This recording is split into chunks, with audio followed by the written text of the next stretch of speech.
네, 안녕하세요, 여러분. 연휴 잘 보내고 계신가요? 연휴 첫날이 시작되었네요. 지금 이미 다 일어나셔서 식사도 좀 하셨을 것 같고요. 오늘의 미션이 또 물 마시기 날이잖아요. 물도 어느 정도 드시고 계시지 않았을까라는 나름의 기대를 하면서 영상을 시작해 보도록 하겠습니다.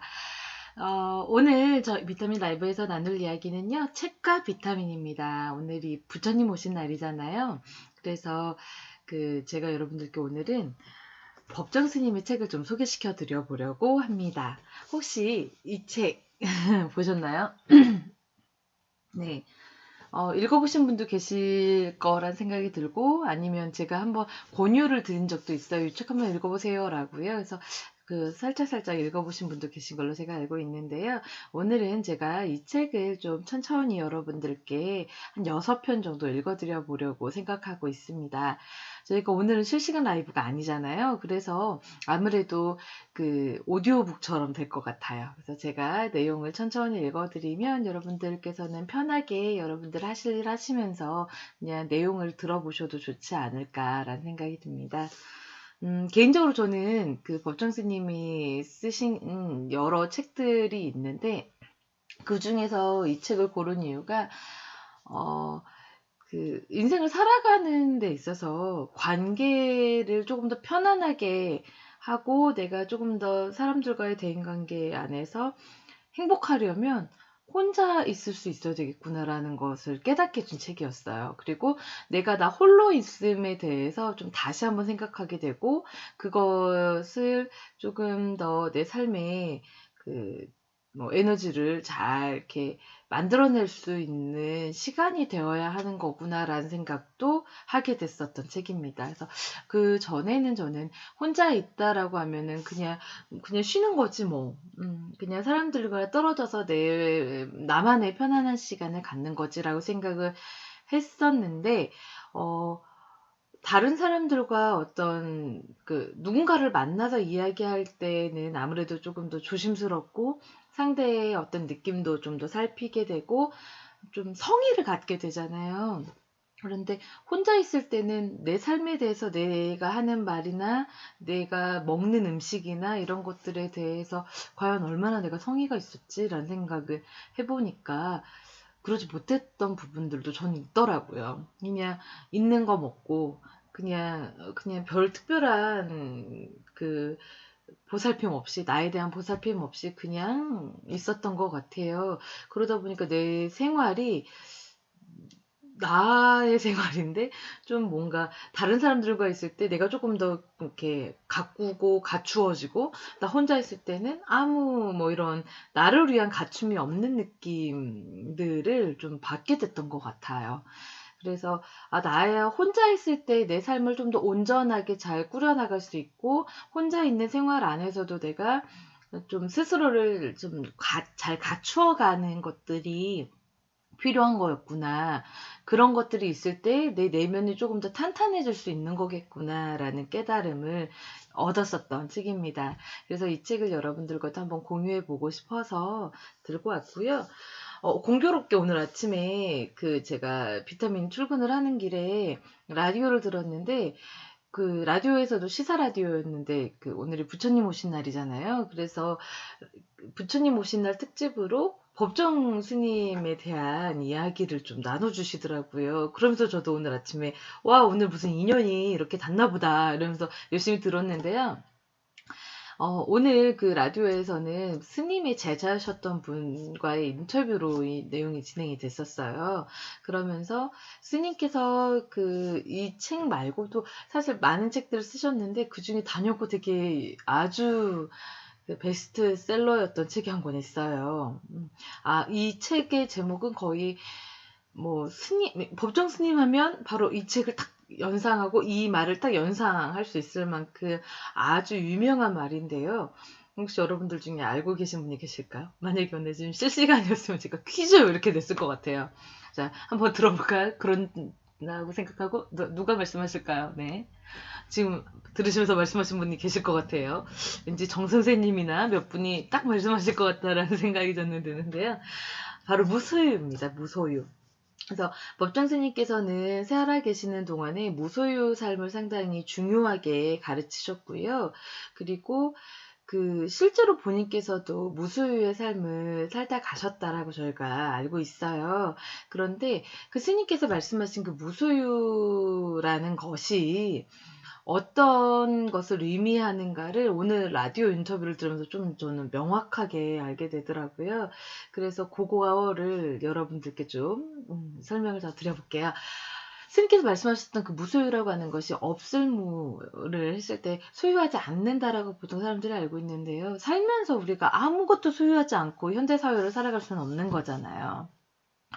그랬을 때 이제 스님께서 말씀하셨던 그 무소유라는 것은 너 아무것도 갖지 말아라가 아니었다고 해요. 그건 뭐냐면 삶에 필요한 것은 있어야 되겠죠. 그런데 군더더기는 버려라. 라는 말씀이셨대요. 너무 삶에 많은 군더더기들을 이렇게 가지려 하고 또 그거에 집착하게 되는 것들을 경계하라는 그 경계심을 늦추지 말라라는 말씀이셨다라고 하더라고요. 한번 생각해 봤어요. 내 삶의 군더더기는 무엇이 있을까? 그리고 내 주변의 군더더기들 했을 때 적지 않더라고요.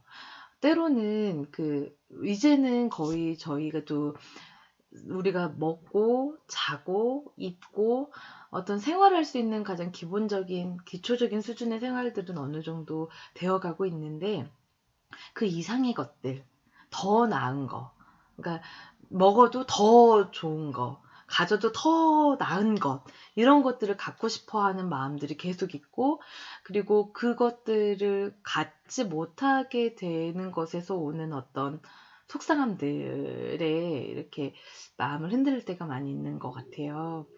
네, 어찌 보면 그런 것들이 군더더기가 아니었을까라는 생각이 들어요. 정말 필요한데, 필요가 다 채워졌는데, 이것보다 더 나은 거, 더 좋은 것을 계속해서 갖고 싶어 하는 마음들이죠.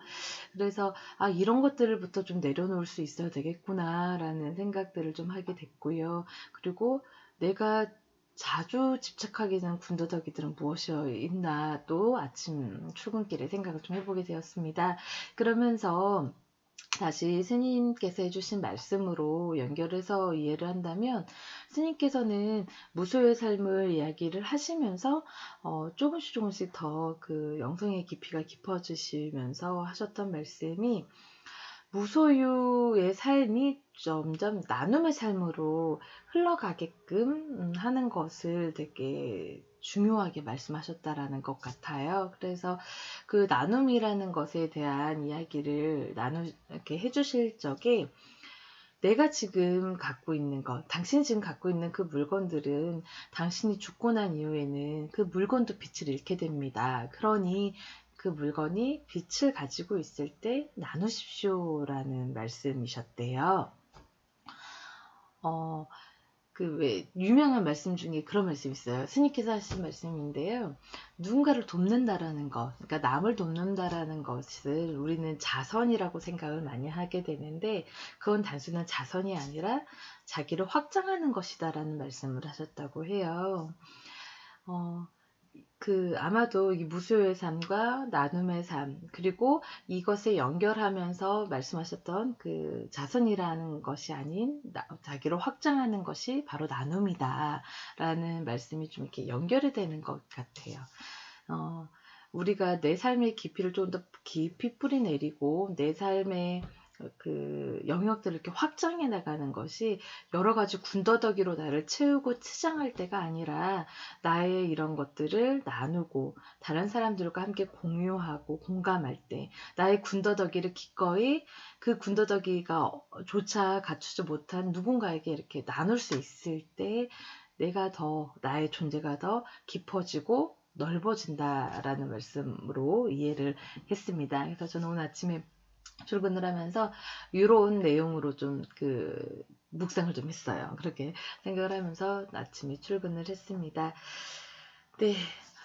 그래서 이제부터 내가 이제 이 홀로 사는 즐거움을 좀 여러분들께 나눠드리도록 하겠습니다. 저도 책을 나누는 삶을 한번 실천해 보겠습니다. 이 책은 총 4장으로 나뉘어져 있어요. 그래서 차례를 보시면 산중에서 세월을 잇다. 행복은 어디에 있는가? 빈 그릇으로 명상하다. 그리고 마지막은 다시 산으로 돌아가며, 이렇게 4장으로 나뉘어져 있고요. 4장에 이제 각각 아래에 그 이야기들이 이렇게 짧게 이렇게 단편처럼 이렇게 들어가져 있어요. 이 중에서 제가 여러분들께 오늘 6편의 이야기를 들려드리려고 하고요. 저 개인적으로 저에게 영감을 주었거나 여러분들과 함께 공유하면 좀 좋겠다라는 그런 글로 골라봤습니다. 여러분들께서 각자 저는 이제부터 책 읽어주는 사람이 됐고요. 여러분들 들으시면서 여러분들 나름의 어떤 생각과 여러분들 마음 안에 오는 여러 가지 영감들이 있으시다라고 한다면 그거를 한번 오늘 하루 잘 곱씹어 보면서 좀 생각해보는, 내 삶을 좀 더 깊이 있게 바라봐보는 그런 하루가 되셨으면 좋지 않을까라는 기대를 가져봅니다. 네, 그러면 먼저 15페이지에 있는 내용부터 읽어드리도록 하겠습니다. 처음 읽어드릴 내용은요, 오늘 하루 내 살림살이입니다. 열흘남짓 떠돌아다니면서 깻잎마다 해놓은 밥을 얻어먹다가 돌아오니 끓여 먹는 일이 새삼스럽네. 버릇이랑 고약해서 남이 해주어 버릇하면 자신의 능력을 접어둔 채 의존하려는 타성이 생긴다. 홀로 사는 사람들은 이 타성에 속지 말아야 한다. 타성에 길이 들면 자주적인 능력을 잃고 게으름의 늪에 갇힌다. 우리가 산다는 것은 무엇인가? 이렇게 부르면 너무나 막연하다. 구체적인 삶의 내용은 보고, 듣고, 먹고, 말하고, 생각하고, 행동함이다. 따라서 무엇을 보고, 무엇을 듣고, 무엇을 먹으며, 어떻게 말하고, 무슨 생각을 하며, 또 어떤 행동을 하느냐가 그 사람의 현 존재다. 자, 그러면 나 자신은 어떤 삶을 이루고 있는가 한번 되돌아보자. 바깥 날씨가 쌀쌀해서인지 방이 많이 식었다. 예정보다 30분쯤 늦게 일어났다. 지난밤 자다가 깨어 허균이 엮은 한정록 숨어 사는 즐거움을 다시 읽었다. 옛사람들의 자취에서 오늘을 사는 사람들은 배울 바가 참으로 많다. 어떻게 사는 것이 사람다운 삶인가를 배울 수 있다. 가끔 이 책을 읽고 있으면 사는 일이 풍요로 이어져야 한다는 생각이 든다. 아침 일부를 마치고 나면 냉수를 2컵 마신다. 곰복에 마시는 냉수. 그 찬물은 목을 축일 뿐 아니라 정신까지 맑게 씻어준다. 언젠가 스님의 건강 비결은 어떤 것이냐는 질문에 냉수를 많이 마시고 많이 걷는 일이라고 했다. 우리는 흔히 살아있는 생수를 멀리한 채 끓여서 죽은 물을 마시는 경우가 많다. 커피를 비롯해서 각종 음료들은 살아있는 생수가 아니기 때문에 건강을 위해서라면 즐겨 마실 것이 못 된다. 목이 마를 때는 수시로 생수를 마신다. 땅을 의지하고 사는 사람들이 제발로 걷지 않고 자동차에 의존하면서 건강을 잃어간다. 제발로 걷는다는 것은 그 땅에 의지해 그 기운을 받아들입니다. 그리고 걸어야 대지에 뿌리를 둔 건전한 생각을 할 수 있다. 이 땅을 등지고는 온전한 삶을 이룰 수 없다. 나는 지금 이 글을 쓰면서 가을바람에 나부끼는 물든 잎들을 내다보고 있다. 지고 남은 잎들도 머지않아 가지를 떠날 것이다. 그 빈 가지에는 또 겨울 나그네인 눈이 찾아올 것이다. 나는 또 무슨 소리를 들었는가? 아침 식탁에서 바흐의 판타지와 푸가를 들었다. 며칠 전 취리에 들렀을 때였다. 그곳 성모성당에 샤갈의 마지막 작품이 스테인드 글라스로 남아있다. 가는 날이 장날이라고 성당 한쪽에서 때마침 파이프 오르간을 조율하던 참이었다. 조율이 끝나고 조율사는 음악을 한 곡 들려주었다. 성당에서 듣는 파이프 오르간의 그 장엄한 소리는 내 속에 낀 먼지를 말끔히 씻어주는 것 같았다. 그때 그 성당에서 기념으로 산 CD를 오늘 아침 틀었다. 건전지로 돌아가는 조그만 소리통이라 그날의 장엄한 울림에 견딜 수는 없지만 음악이 주는 느낌은 느슨한 감성의 줄을 팽팽하게 당겨주었다. 그리고 자동차로 멀고 지루한 길을 달릴 때는 이따금 야니의 역동적이면서도 감미로운 가락이 쌓인 피로를 풀어준다. 또 무엇을 먹는가?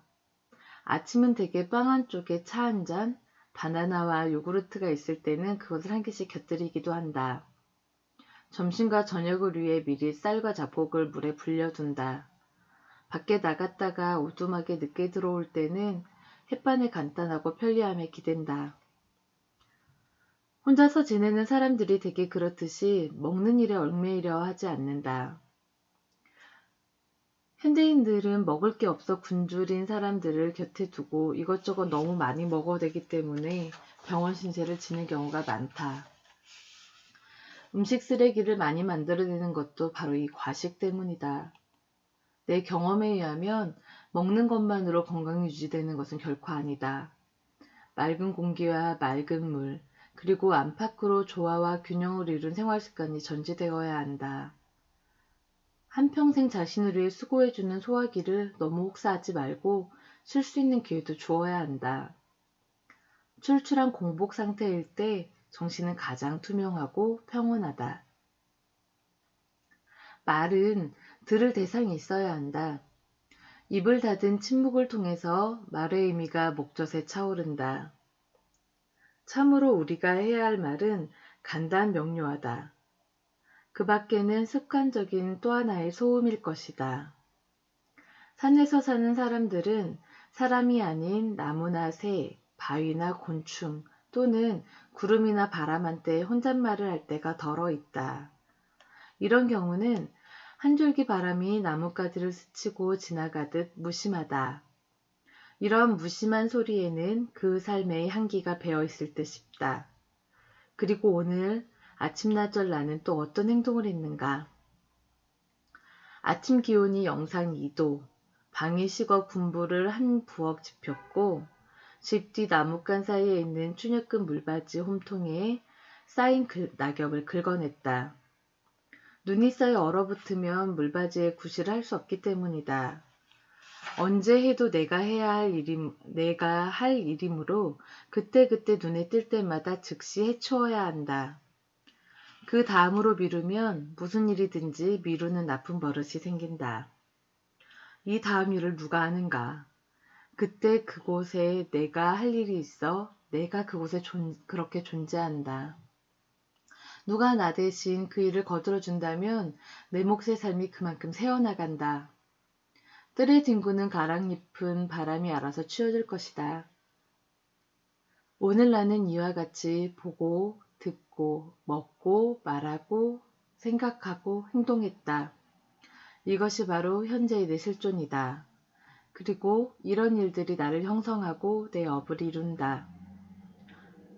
당신은 오늘 무엇을 보고, 무슨 소리를 듣고, 무엇을 먹었는가? 그리고 무슨 말을 하고 어떤 생각을 했으며 한 일이 무엇인가? 그것이 바로 현재의 당신이다. 그리고 당신이 쌓은 업이다. 이와 같이 순간순간 당신 자신이 당신을 만들어간다. 명심하라. 네, 여기까지입니다. 네, 여기까지가 오늘 하루 내 살림살이였습니다. 저는 여기 스님이 마지막에 해주신 질문 있죠. 당신은 오늘 무엇을 보고 무슨 소리를 듣고 이렇게 했을 때 오늘 아침부터 지금까지를 생각해 봤어요. 저는 오늘 아침에 일어나서 출근길에 앞차를만 봤어요. 하늘을 못 봤네요. 오늘은 그냥 앞차만 보면서 앞차 꽁무니 보면서 출근을 했었고요. 그리고 소리는 아침에 아까 조금 전에 말씀드렸던 것처럼 라디오를 들었어요. 그리고 그 라디오에서 오늘이 부처님 오신 날이라는 것, 그리고 지금 저희가 읽고 있는 이 책의 가르침을 주신 법정 스님이 올해로 돌아가신 지 10주기가 되었다라는 것, 그리고 그것을 기념하기 위해서 스님의 어떤 그 사상들, 생각들을 묶은 책이 발간되었다라는 어떤 그런 내용들, 그런 이야기들을 좀 들으면서 왔고요. 아침에 저는 커피를 마시고 있어요. 지금 요 옆에 커피가 이렇게 있습니다. 커피와 샌드위치를 하나 사서 이걸로 간단하게 요기를 하고 지금 이 책을 읽으면서 여러분들에게 책과 비타민에 대한 말을 하고 있습니다. 그러면서 생각이 좀 드는 게, 말이 조금 많구나, 이런 생각을 또 했습니다. 이게 바로 현재의 저라고 하네요. 이게 그냥 지금 제 모습인 거고, 아침에 부랴부랴 출근하면서 앞차 꽁무니 따라서 오면서 여유가 없었던 그것도 저이고, 그리고 좋아하는 커피를 마시면서 하루를 시작한 것이 저이고, 그리고 여러분들에게 이런저런 이야기들을 계속 나누어드리고 뭔가 그 공감할 만한 그런 거리들을 찾으려고 애쓰고 이러는 것이 또한 저인 것 같습니다. 그리고 말이 많아 이렇게 생각하는 것도 저고 말이 많은 것도 저네요. 그렇습니다. 이 순간순간들이 저 자신을 만들어가고 있다고 생각하니까 조금 좀 더 이렇게 잘 좀 만들어 봐야겠다. 좀 더 좀 가꾸어 보고 싶다라는 생각이 들었습니다. 자, 그러면 이어서 여러분들께 두 번째 편을 읽어드려 보도록 하겠습니다. 네, 두 번째는 35페이지에 있는 내용이고요. 제목은 부드러움이 단단함을 이긴다 입니다.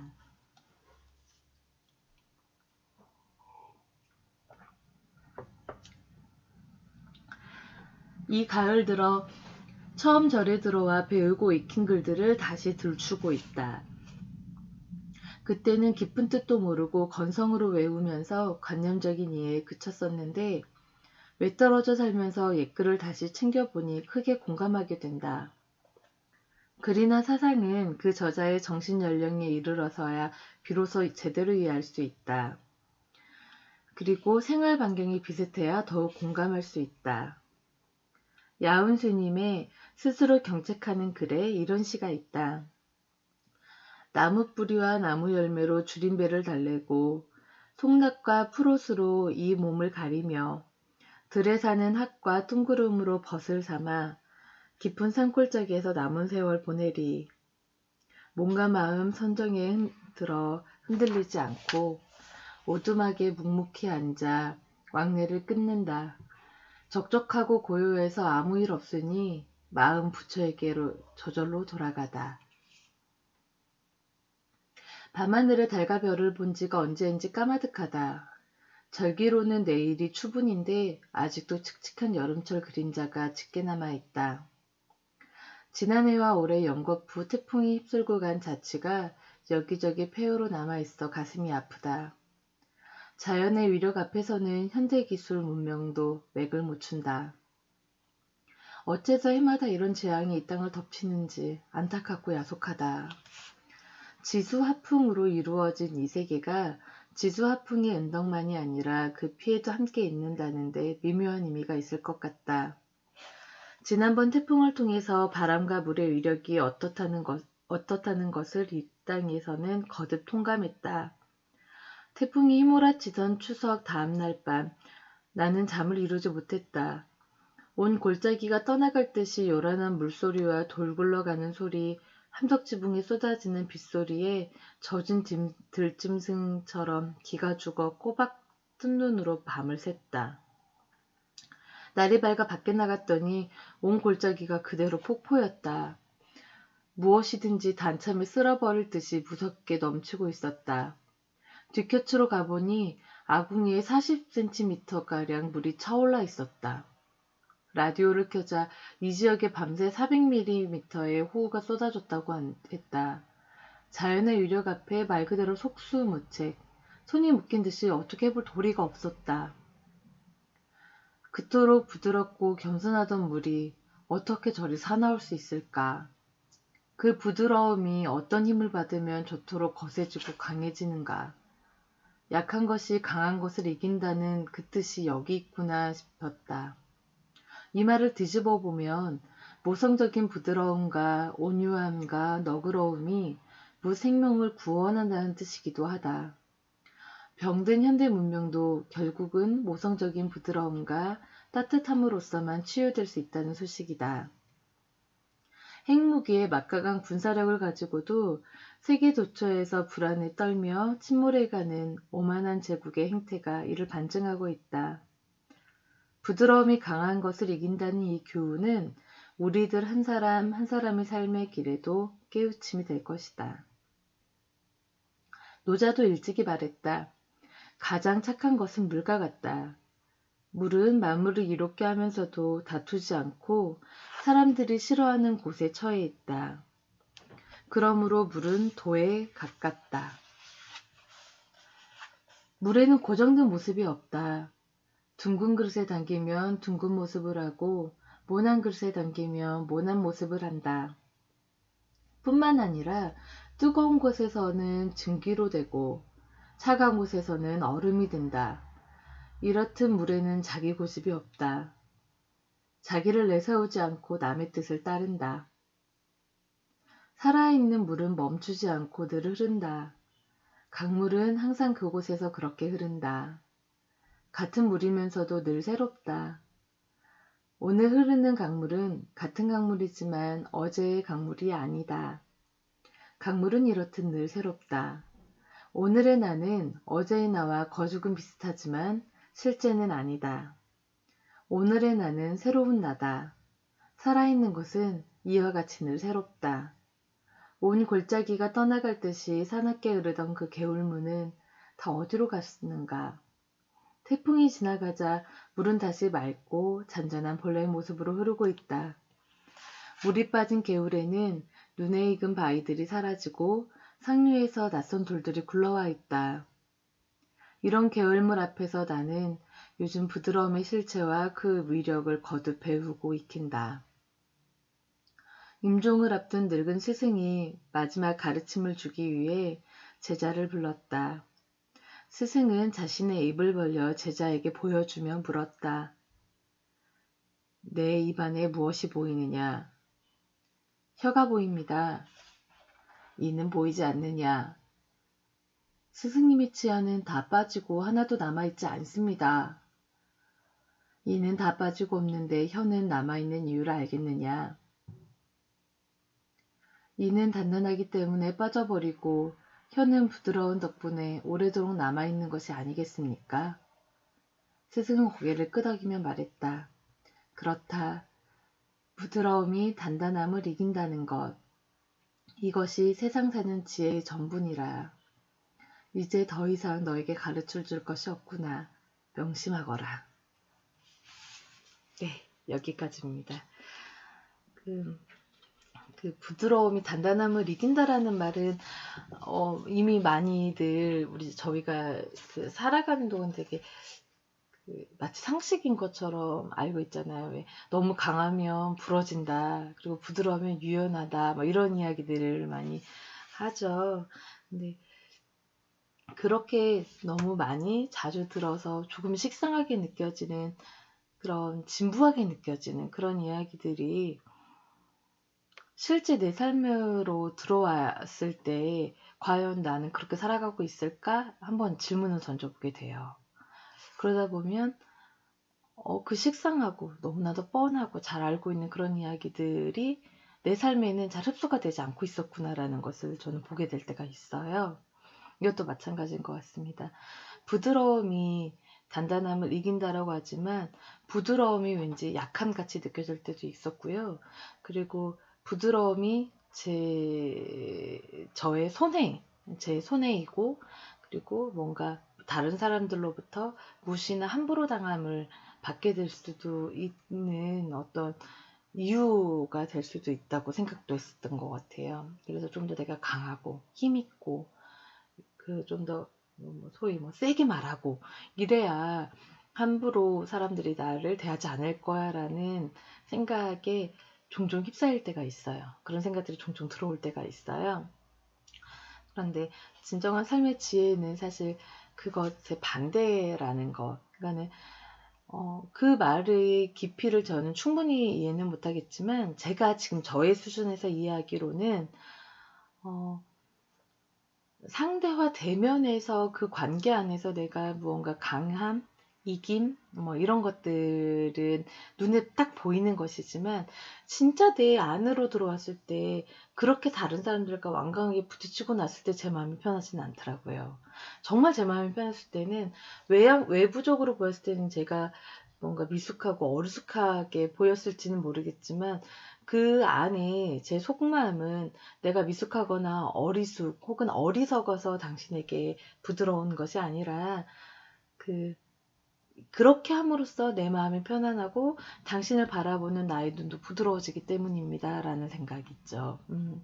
그래서 어쩌면 그 정말 내면의 부드러움이라고 하는 것은 그냥 다른 사람들에게 친절하게 말하는 것이 아닌 것 같아요. 그냥 그 친절함으로 말하고 웃으면서 대하고 그냥 네 이렇게 해서의 부드러움이라기보단 그 그냥 온화함이 이렇게 전달이 되는 거라고 한다면 그 온화함이 진정한 온화함이 되는 것은 내 마음에 부드러움이 있을 때인 것 같다라는 생각이 들어요. 그래서 이 부드러움이 단단함을 이긴다는 건 대인관계에서의 의미보다는 내 내면 안에서의 의미가 조금 더 크지 않을까라는 생각을 지금 이 수준에서는 하게 됩니다. 네. 아마 더 큰 가치가 있을 것도 같고요. 또 여러분들께서 생각하시는 더 다른 의미들도 있을 거라는 생각이 들어요. 그래서 혹시 여러분들께서 들으시면서 나는 이런 의미가 느껴졌다라고 하신다면 이 동영상 밑에 댓글을 달으셔도 좋아요. 그럼 서로 같이 그걸 공유할 수도 있겠고 혹은 밴드에다가 올려주셔도 좋을 것 같습니다. 네, 세 번째 이야기입니다. 이번에는 이 책의 제목이기도 하죠. 홀로 사는 즐거움이라는 내용으로 들려보도록 할게요.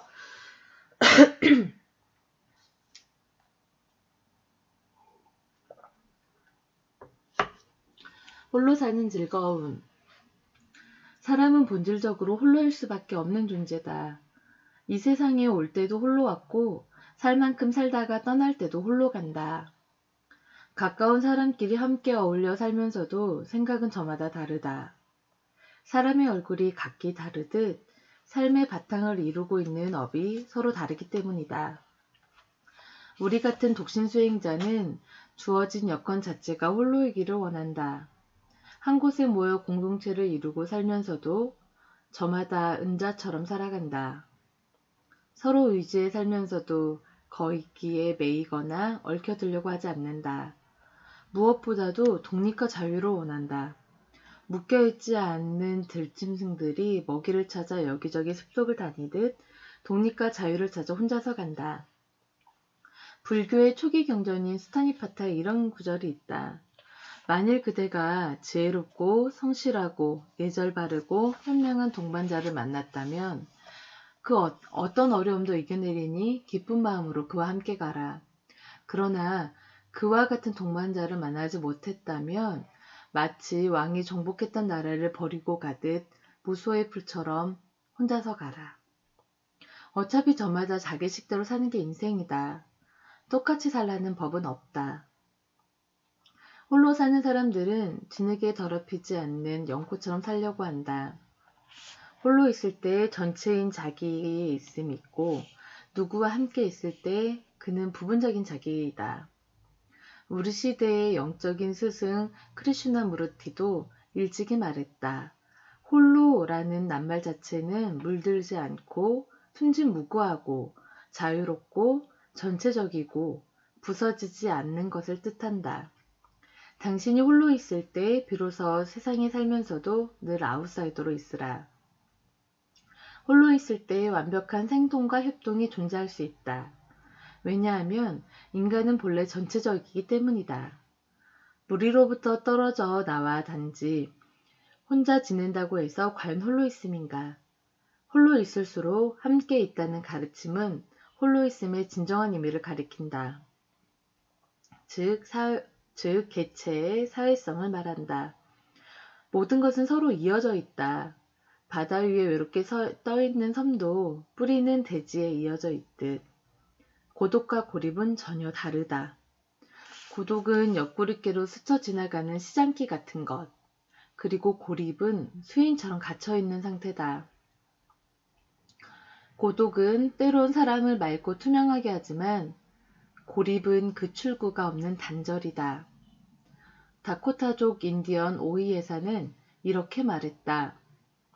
진리는 홀로 있을 때 우리와 더 가까이 있다. 홀로 있음 속에서 보이지 않는 절대 존재와 대화하는 일이 인디언들에게는 가장 중요한 예배이다.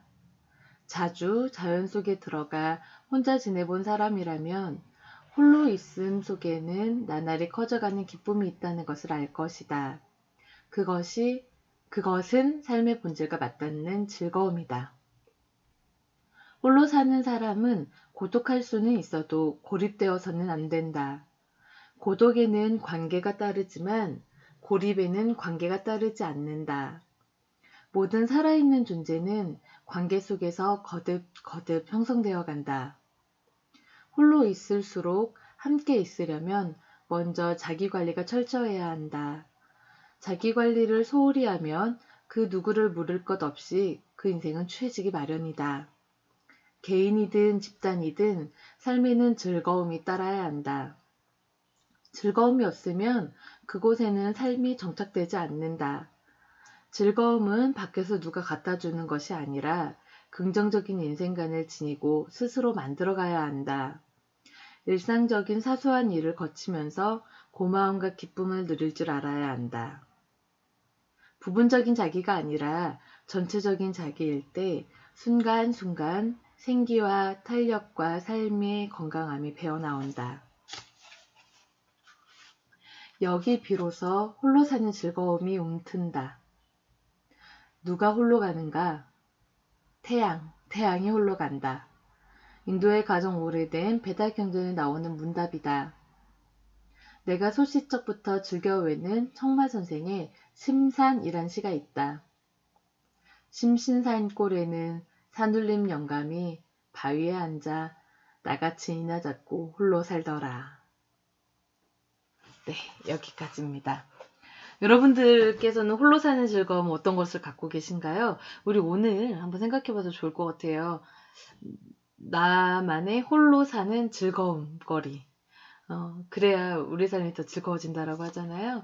지금 이 순간부터 오늘 잠 드시는 때까지 그 즐거움을 하나만이라도 찾아보시면 좋을 것 같아요. 저도 오늘 지금 이 순간부터 나는 어떤 즐거움을 느끼면서 살아가고 있는가를 생각해 보도록 하겠습니다.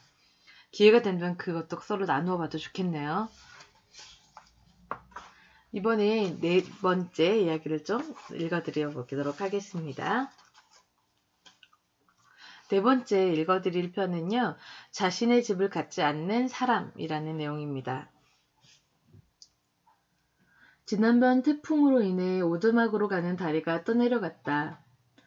다리라고 해야 통나무 서너 개를 얼기설기 엮어 개울에 걸쳐놓은 것인데 개울물이 불어 자취도 없이 사라지고 말았다.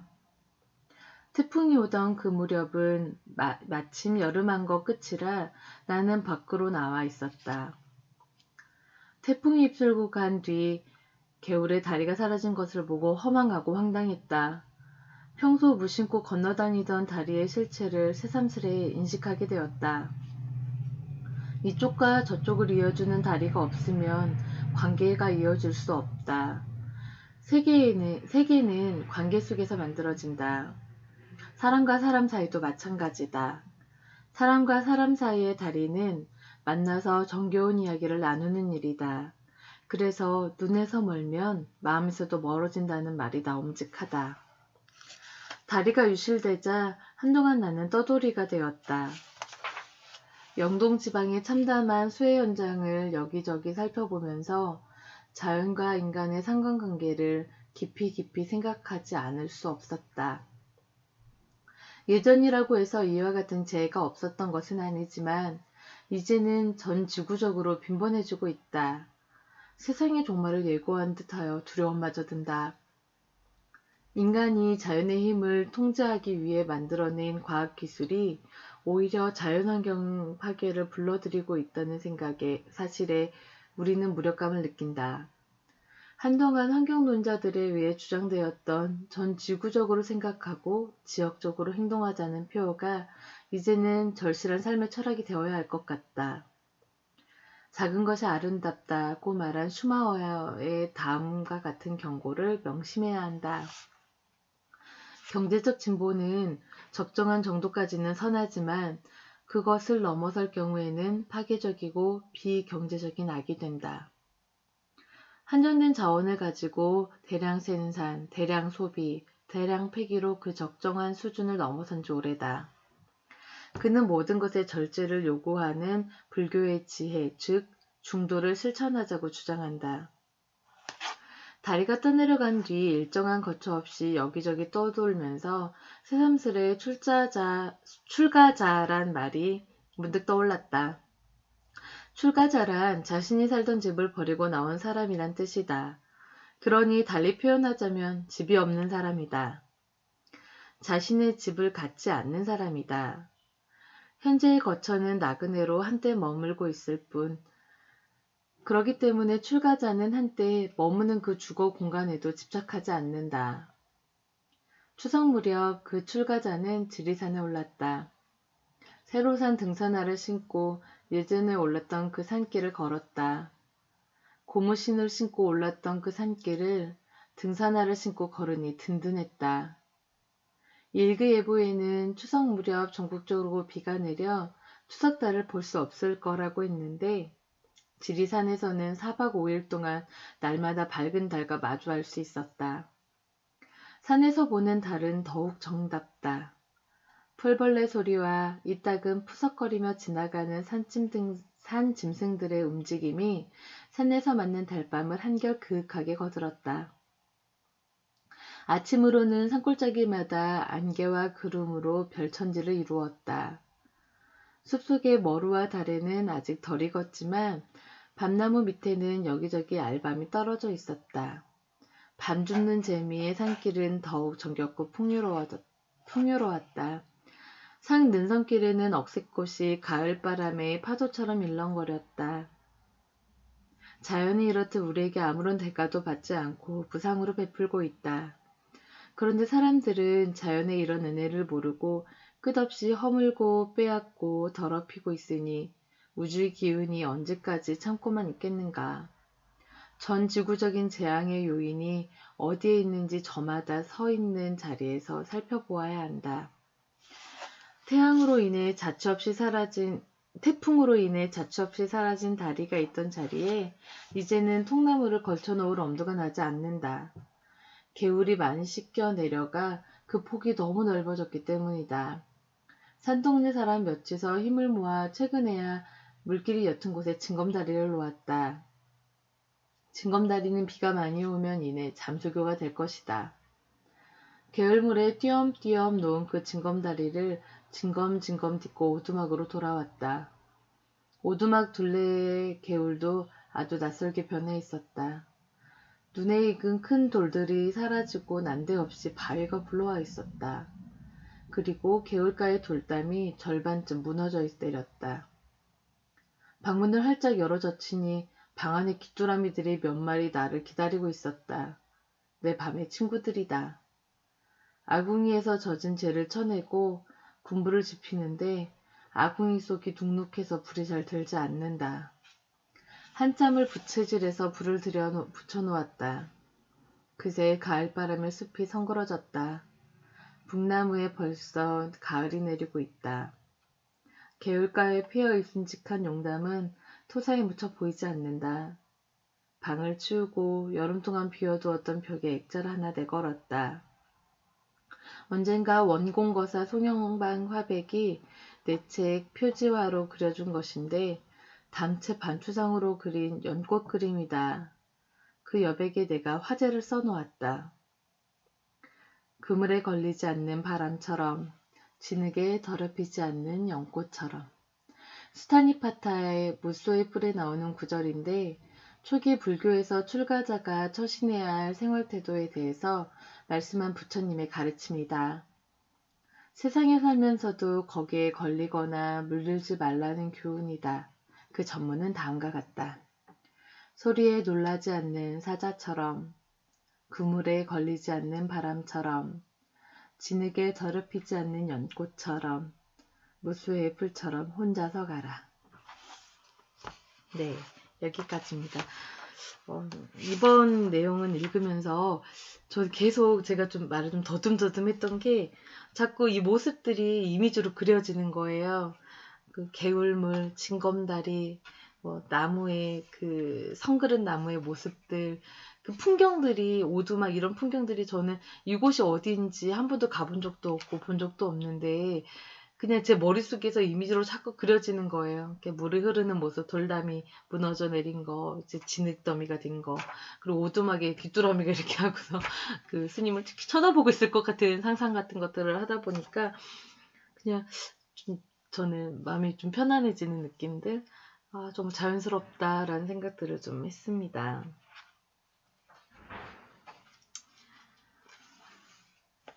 네, 어느덧 두 편의 내용이 남아 있어요. 두 편을 마저 다 읽어드리도록 하겠습니다.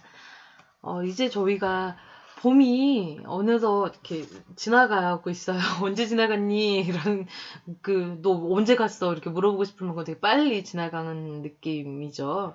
어제는 잠깐 낮에 점심시간에 김유나 씨랑 박성수 씨랑 바람 좀 쐬어볼까? 하고 잠깐 나갔었는데 너무 따뜻하고 좋더라고요. 길 모퉁이에 노랑 색깔 그리고 하얀 색깔 아주 작은 야생초들이 이렇게 피어서 올라와져 있는데 너무 반가웠어요. 이제 니들이 나올 때가 됐구나 이런 생각이 들면서 너무 반갑고 예쁘고 또 어김없이 또 그 자리에 그렇게 피는 그 꽃들이 기특하기도 하고 그렇게 꽃을 바라봤는데요. 지금 읽어드릴 내용은 봄은 가도 꽃은 남고입니다.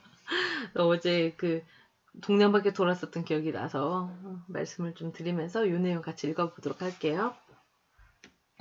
봄은 가도 꽃은 남고 오두막 둘레에는 5월 하순인 요즘 민들레와 철쭉과 듬성듬성 피어난 복사꽃이 볼만하다. 앞마당 가득 민들레가 노랗게 피고 진다. 혼자서 풀을 매기가 힘에 겨워 그대로 두었더니 천연스러운 꽃밭이 된 것이다. 분홍빛 철쭉은 뜰가에서도 피고 벼랑 끝에서도 핀다. 눈길이 자주 간다.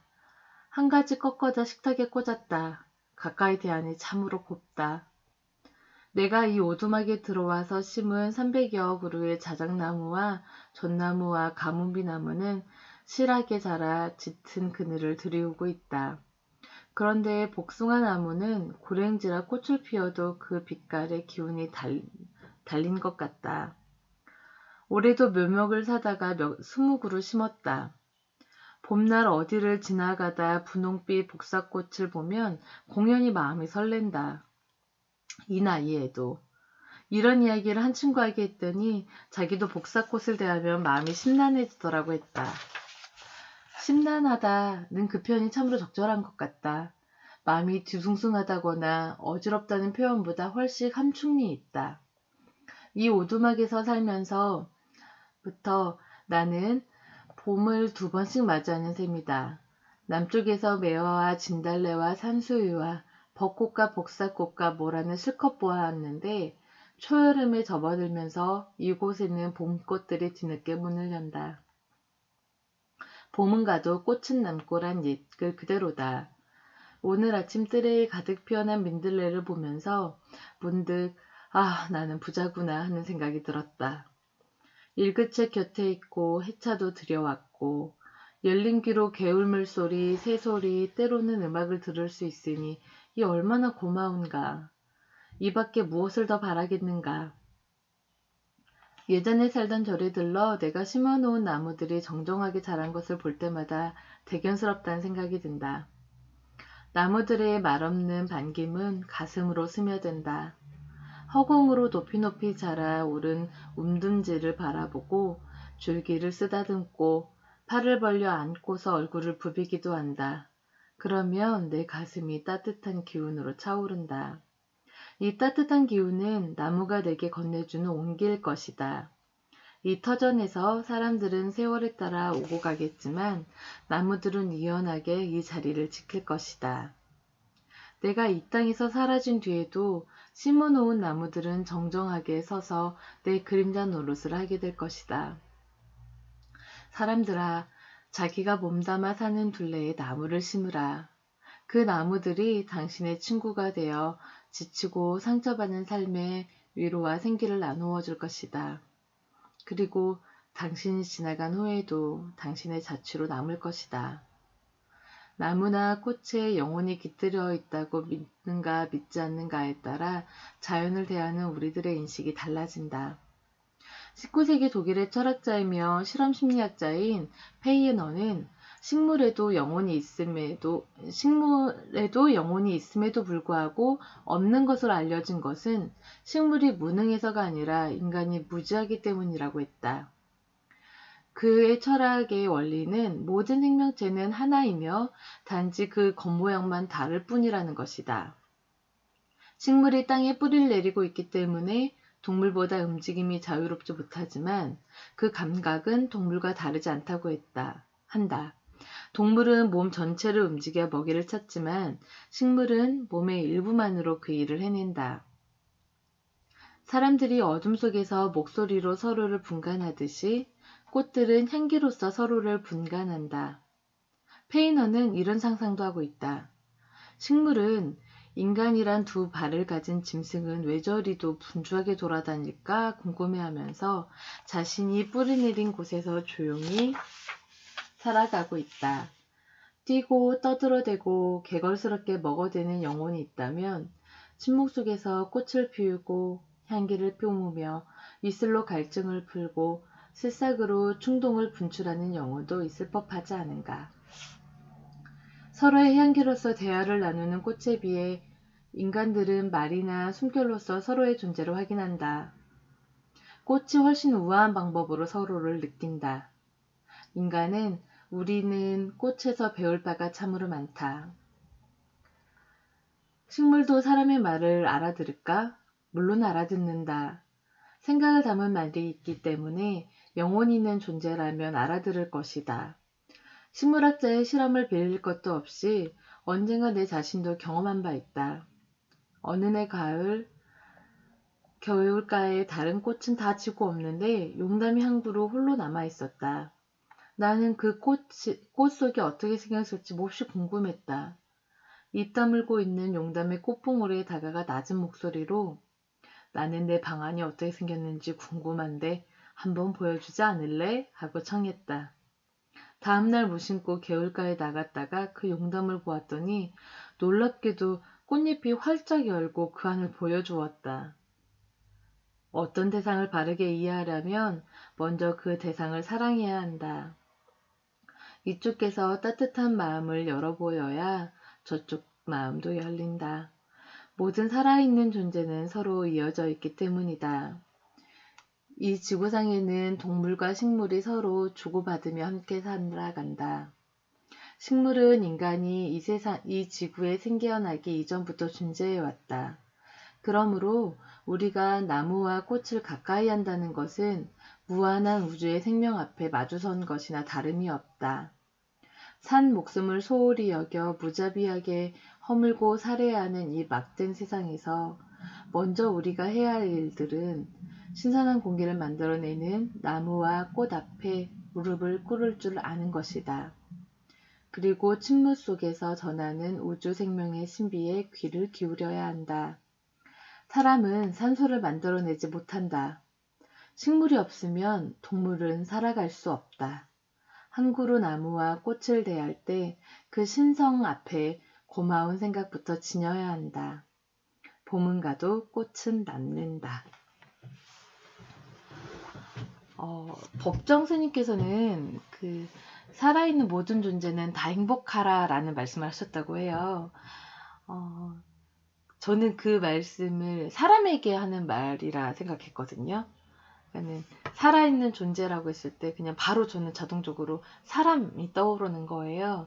그래서 우리 모두에게 행복하라는 말씀이신가 보다라고 생각을 했는데 사실은 그게 아니었나 봐요. 식물, 동물, 사람 모두 다 살아있는 것들은 다 행복하길 원하셨던 마음이셨던 것 같다라는 생각을 지금 다시 좀 하게 되었습니다. 마지막입니다.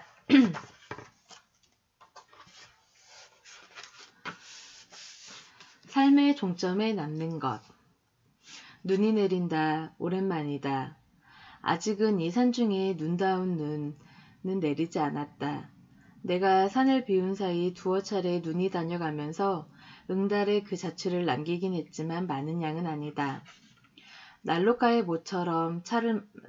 앉아 모처럼 차를 마셨다. 초겨울 들어 내 몸에 세월의 무게를 느끼면서 하루도 거르지 않았던 차를 거의 마시지 못했다. 뭔가 속이 채워지지 않은 채 뻑뻑했고 내 속들에 겨울숲이 들어선 느낌이었다. 오늘 마신 차로 인해 그 숲에 얼마쯤 물기가 감돌았다. 차의 향기와 맛 속에 맑은 평안이 깃들어 있었다. 한동안 표정을 잃은 채 다소곳이 놓여있던 닭이에 생기가 도는 것을 보고 그동안 돌아보지 못했음을 미안해했다. 우리가 살 만큼 살다가 삶의 종점에 다다랐을 때 남는 것은 과연 무엇일까? 요즘 가끔 생각하는 과제다. 지금 내가 가지고 있는 것은 원천적으로 내 것이 아니다. 그것은 내가 한때 맡아 가지고 있는 것일 뿐이다. 재물이 됐건 명예가 됐건 그건 본질적으로 내 차지일 수 없다. 내가 그곳에 잠시 머무는 동안 그림자처럼 따르는 부수적인 것들이다. 진정으로 내 것이 있다면 그것은 내가 그곳을 떠난 뒤에도 그 전과 다름없이 그곳에 남아있는 것이어야 한다. 그러니 내가 지금 가지고 있는 것은 내 것이 아님을 알아야 한다. 내가 평소 이웃에게 나눈 친절과 따뜻한 마음씨로 쌓아올린 덕행만이 시간과 장소의 벽을 넘어 오래도록 나를 이룰 것이다. 따라서 이웃에게 베푼 것만이 진정으로 내 것이 될 수 있다. 옛말에 아무것도 가져가지 못하고 자신이 지은 엄만 따를 뿐이다 라는 뜻이 여기에 있다. 마하트마 간디는 일찍이 이와 같이 말했다. 이 세상은 우리들의 필요를 위해서는 풍요롭지만 탐욕을 위해서는 궁핍한 곳이다. 날이 갈수록 사람들이 살아가는 데 위협이 되고 있는 지구의 생태계 위기 앞에 성강처럼 떠오르는 잠언이다. 우리가 살아가는 데 없어서는 안 될 기본적인 생활 필수품 외에는 대개가 탐욕에서 기인한 사치요 허영이다. 적어도 굶주린 이웃이 있는 현재 상황에서는 이 사치와 허영이 세상을 궁핍하게 만들고 있다. 세계 전체 인구의 5%밖에 안 되는 미국인들이 전 세계 자원의 3분의 1을 독점적으로 점유하고 소비하고 있다. 이런 불합리하고 비인간적인 미국식 생활 방식이 세계 평화와 지구 생태계를 위협하는 커다란 재앙이다. 신자유주의를 표방한 미국의 새로운 패권 전략인 세계화 경제는 무역 자유화와 시장 개방으로 탐욕을 부채질하고 있다. 그 그늘 아래에서 자원이 고갈되고 생태계가 더럽혀지고 토착 문화가 파괴되고 빈부의 격차가 날로 심화되고 있다. 날마다 세계 전역에서 3만 5천 명의 어린이들이 먹지 못해 굶어서 죽어간다. 세계 전역에 10억 명의 사람들이 하루에 1달러로 목숨을 이어가고 10억 명 이상이 마실 물을 얻지 못해 병들어간다. 이와 같은 상황인데도 미국에서 생산된 곡물의 80%가 사람들이 먹는 식량으로서가 아니라 가축들의 사료로 쓰이고 있다. 육식 위주의 식생활이 가져온 기이한 현상이다. 이렇게 만들어진 쇠고기를 우리나라 새도 어마어마하게 수입해 먹고 있다. 그리고 인류의 평화와 자유를 내세우고 있는 그들에 의해서 세계 무기 거래의 70%가 이루어지고 있는 현실이다. 이웃나라와 번영을 나누지 않는 나라는 그 어떤 나라일지라도 원한과 증오를 낳게 마련이다. 개인의 경우도 마찬가지다. 지난해 9월 11일 미국이 본토에서 테러 공격을 받은 것도 따지고 보면 이와 같은 빈부격차의 맥락에서 보는 견해가 미국 내의 양심 있는 사람들에 의해서 제기되고 있다. 세상은 혼자서 사는 것이 아니다. 반드시 이웃과 함께 살아간다. 이웃과 어떤 관계를 이루고 있느냐에 의해서 그 삶의 의미와 가치를 매길 수 있다. 작은 것을 가지고도 이웃과 함께 나누며 고마워하고 만족할 줄 알았던 우리 선인들의 순박한 그 마음씨가 그립다. 분수밖에 욕심을 부리지 않는 맑은 가난의 미덕을 다시 생각할 때다. 탐욕을 이기려면 우선 이웃과 나누어 가질 수 있어야 한다. 만나는 대상마다 보다 더 친절하고 따뜻하게 대해야 한다. 임재 스님을 깨달음으로 인도한 목주선사는 고향 땅 목주의 개원사 주지로 있으면서 깊은 밤이면 부지런히 왕골로 집신을 삼아 그것을 곡식과 바꾸어 어머니를 봉양했다. 어머니가 돌아가신 뒤에도 선사는 밤잠을 줄여가며 집심 쌓는 일을 멈추지 않았다. 새벽이 되면 한 묶음 집심 꾸러미를 남몰래 지고 나가 큰 길가 나뭇가지에 걸어두고 오가는 길손들에게 신고 가게 했다. 그래서 선사의 별명을 진포해라고 했다. 진은 스님의 속성이고 포해는 왕걸로 삼은 집신이다. 지리산 자락에 홀로 사는 60 넘은 한 노인을 나는 알고 있다. 그는 남들이 버린 물건을 거두어다 망가진 것을 말짱하게 고치고 해진 것은 빨아서 깨끗이 꿰매어 놓는다. 집 뒤에 선반을 만들어 거기 물건을 놓아두고 아무나 필요한 사람들이 가져가도록 한다. 지난 한 해를 돌아보면서 나는 이웃에게 어떤 일을 나누었는지 스스로 묻는다. 잘 산 한 해였는지 허송세월을 했는지 점검한다. 하루 한 가지라도 이웃에게 착한 일을 나누면 그날 하루는 헛되이 살지 않고 잘 산 날이다.